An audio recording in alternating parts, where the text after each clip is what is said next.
llojet e tokave dhe faktorët e formimit të tyre. Kur përmendim fjalën dhe, ne kuptojmë tokën, pra si një mjet, si një material ku mbillen produkte të ndryshme apo jetojnë bimësi natyrore. Pra, kur përmendim fjalën tokë, ne kuptojmë dhe ne kuptojmë tokë. Pra, jo tokën si planet, nuk do flasim për tokën si planet, por për dherat e vendit tonë. Si krijohen dherat?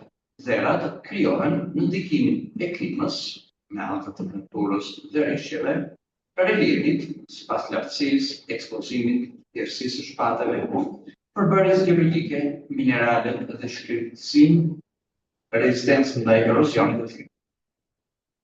Bota gjallë ndikon në krijimin e dherave me anë të humusit dhe shkëlqësisë. Pra shkëlqyton tokën, krimat e tjera.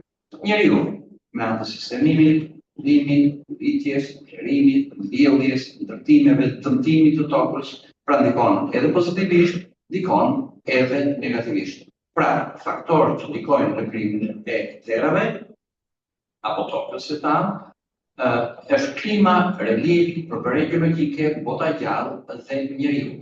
Por cilët janë llojet e dherave, llojet e tokave?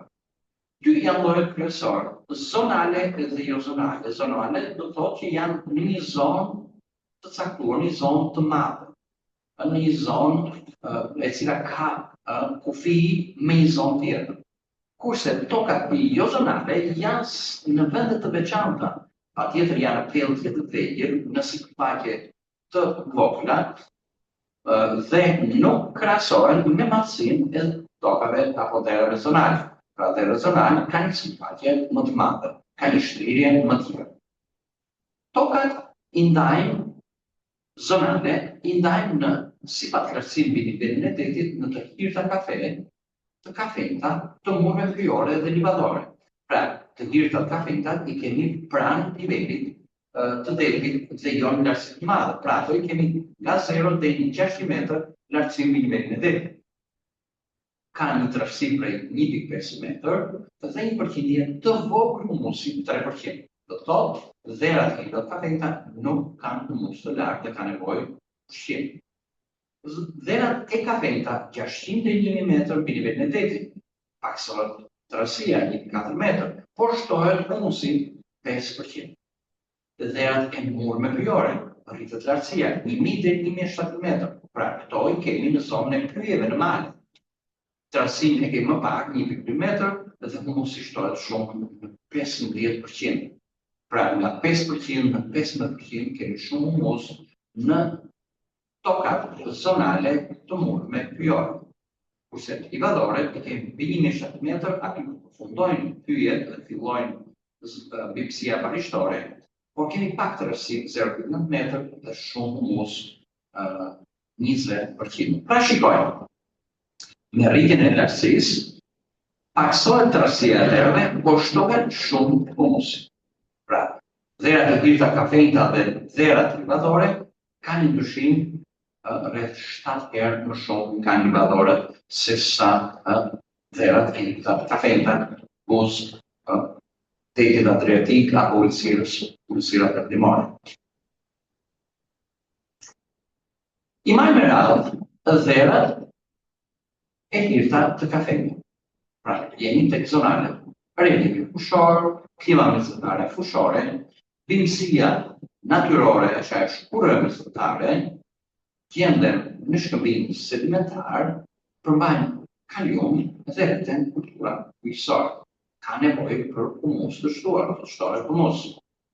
Dherat e kafenta, relivi kodinor malor, pra rritemi në lartësi, klima mesatare kodinore dhe malore, bimësia e dushjeve, në shkëmbim sedimentar, por dhe magmatik, dhe rriten lagësia dhe ushtrenja.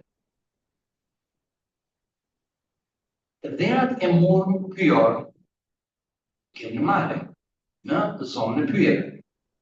Reliv malor, klima mesatare malore, bimësia e hapur, bimësia natyrore, klasin gjithmonë, gjendën në shkëmbim sedimentar dhe magmatik, rriten patatja dhe drurët futor.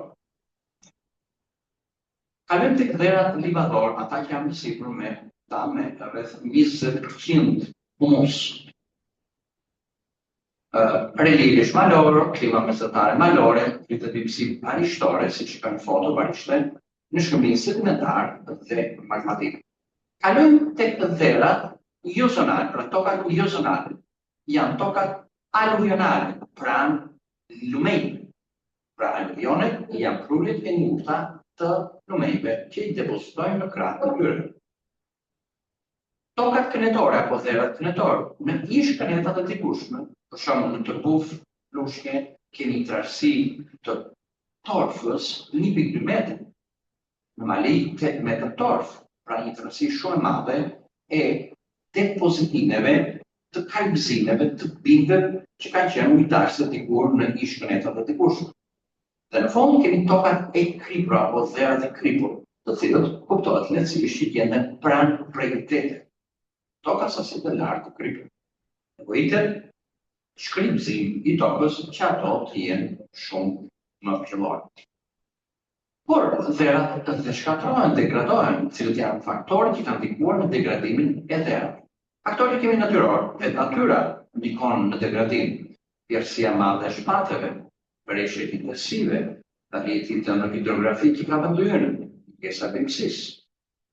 Po njeriu, me anë të shpëllëzimit, zjarre, mbetjeve industriale, mbetjeve urbane, kimikate dhe bujqësisë, të cilët edhe ato ndikojnë në degradimin e dhërave.